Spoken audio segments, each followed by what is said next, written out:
Fructose rich foods అంటే sugar ఎక్కువ ఉన్న ఫుడ్ ఐటమ్స్ వల్ల మీకు డయాబెటీస్ రావచ్చు. అండ్ సాల్ట్ ఎక్కువ ఉన్న ఫుడ్స్ తింటే మీకు బీపీ రావచ్చు. సో 20 to 40 ఇయర్స్ ఏజ్ గ్రూప్లో ఉన్న వాళ్ళు వీళ్ళే ఎక్కువ వాళ్ళ వర్క్లో ఇన్వాల్వ్ అయ్యి ఎక్కువ బయట తినడము, ఎక్కువ ఫుడ్ గురించి పట్టించుకోకపోవడం జరుగుతూ ఉంటుంది. కానీ దిస్ ఈజ్ ద ఏజ్. ఈ ఏజ్లో మీరు షుగర్ అండ్ సాల్ట్ అడిక్షన్కి లోన్ అవ్వకూడదు. కాబట్టి ఇది ఒక అడిక్షన్. షుగర్ అండ్ సాల్ట్ అనేది ఒక అడిక్షన్. సో సాల్ట్ టేస్ట్ కోసం సాల్ట్ వేసుకుంటాము, దానికి మనం అడిక్ట్ అవుతాం. సో సాల్ట్ మనం తగ్గించుకోలేకపోతాం. అలాగే షుగర్ ఐటమ్స్ కూడా.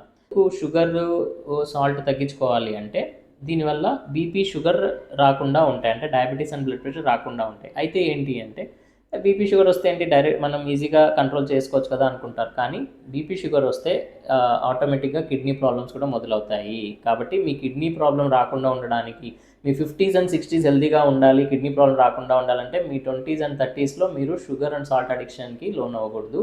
మీ ఫుడ్స్లో షుగర్ అండ్ సాల్ట్ బాగా రిస్ట్రిక్ట్ చేయండి. Salt less than 5 grams per day, అంటే 1 tablespoon కన్నా ఎక్కువ సాల్ట్ వాడద్దు మీ వంటలో. Thank you.